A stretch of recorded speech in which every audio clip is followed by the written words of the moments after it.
ലോക പരിസ്ഥിതി ദിനത്തില് നമ്മുടെ നഗരസഭയിലെ ക്ലീനിംഗ് തൊഴിലാളികൾക്ക് ഒരു പുതിയൊരു ജോലി കൂടിയാണ് ഇവിടെ ഉണ്ടായിട്ടുള്ളത്.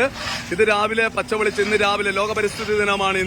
ഇന്ന് രാവിലെ പയ്യന്നൂർ ടൗണില് ഇങ്ങനെ ഒരു ലോഡ് ചരല് ഇവിടെ വിതറിയിട്ടുണ്ട് എന്ന വാർത്ത കേട്ടിട്ട് പച്ചവെളിച്ചം അത് ലൈവായിട്ട് നൽകിയിരുന്നു. ആ ലൈവായി നൽകിയ വാർത്തയ്ക്ക് ഉള്ള ഒരു പ്രതികരണം എന്ന രീതിയിൽ നഗരസഭയുടെ ഉത്തരവാദിത്തപ്പെട്ട ഉദ്യോഗസ്ഥന്മാരൊക്കെ ഇവിടെ ഉണ്ട്. അവരൊക്കെ ഇവിടെ എത്തിയിട്ട് അതിന് പരിഹാരമുണ്ടാക്കാൻ വേണ്ടി ശ്രമിക്കുന്നു. ഈ വിഷയം ഇതുണ്ടായാൽ ഇതിലൂടെ വാഹനങ്ങൾ ഓടിയാൽ, പ്രത്യേകിച്ച് ടൂ വീലർ ഓടിയാൽ എത്രത്തോളം അപകടകരമായിരിക്കും എന്ന കാര്യം പച്ചവെളിച്ചം പറഞ്ഞിരുന്നു. കാരണം നമ്മൾക്കറിയാം, ചരലിലൂടെ ടൂ വീലറൊക്കെ പോകുന്ന സമയത്ത് അപകട സാധ്യത വളരെ കൂടുതലാണ്. ഇവിടെ മഴ ശക്തമായിരുന്നുവെങ്കിൽ ഇവിടെ ഈ സമയത്ത് ഇവിടെ അപകടങ്ങൾ സംഭവിക്കാനുള്ള എല്ലാ സാഹചര്യവും ഇവിടെയുണ്ട്. ഈ റോഡ് മുഴുവൻ കണ്ടോ, നിങ്ങൾ ദൂരത്ത് നോക്കിയാൽ മതി. റോഡ് മുഴുവൻ ഇതിന്റെ ഈ ചരലിന്റെ പാടുകൾ വ്യാപിച്ചിട്ടുണ്ട്, വാഹനങ്ങൾ പോയിട്ട് എന്ന കാര്യവും നമ്മൾ കാണാതിരിക്കാൻ വേണ്ടി പാടില്ല.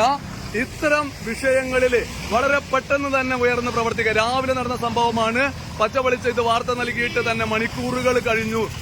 ആ സമയത്ത് പെട്ടെന്ന് ഉയർന്ന് പ്രവർത്തിക്കാനുള്ള ക്രൈസിസ് മാനേജ്മെന്റ് നമ്മുടെ സംവിധാനങ്ങൾക്ക് ഇല്ല എന്ന കാര്യവും നമ്മൾ കാണാതിരിക്കാൻ വേണ്ടി പാടില്ല. പച്ചവെളിച്ചത്തിന് വേണ്ടിയിട്ട് പയ്യന്നൂർ ടൗണിൽ നിന്ന് രാജീവൻ പച്ച.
സഭയിലെ ഹെൽത്ത് സൂപ്പർവൈസർ അല്ലെ, ഹെൽത്ത് സൂപ്പർവൈസർ ഇവിടെ എത്തിയിട്ടുണ്ട്. അതുപോലെ നഗരസഭ ഉദ്യോഗസ്ഥർ ഇവിടെ എത്തിയിട്ടുണ്ട്.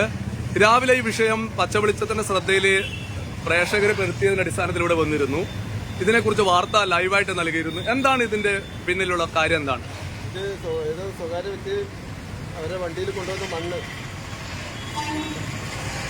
ഇവിടെ മറിയുകയും ആ മണ്ണ് ലോറിക്ക് നമ്മളെ ജീവനക്കാരെ കൊണ്ട് ഇപ്പോൾ മാറ്റിക്കുന്നതാണ്. പക്ഷേ അവരെ വിളിച്ചിട്ടുണ്ട്. ആ വ്യക്തിനെ വിളിച്ച് വന്നിട്ട് ഈ മണ്ണ് കൊണ്ടുപോകാനും അതിനുള്ള അവരെ കൊണ്ട് അവർക്കെതിരെ നടപടി സ്വീകരിച്ചു. മുനിസിപ്പാലിറ്റിയിൽ പിഴ അടപ്പിച്ച് നടത്തുന്ന നടപടി സ്വീകരിക്കും. ആരാണെന്ന് തിരിച്ചറിഞ്ഞിട്ടുണ്ട്, കണ്ടെത്തിയിട്ടുണ്ട്. ആളെ കണ്ടെത്തിയിട്ടുണ്ട്. വണ്ടിയിൽ നമ്പർ കിട്ടിയിട്ടുണ്ട്. അവരെ ഫോൺ വിളിച്ച് വരാൻ വേണ്ടി പറഞ്ഞിട്ടുണ്ട്. നടപടികൾ ഉണ്ടാവും. ആയിക്കോട്ടെ.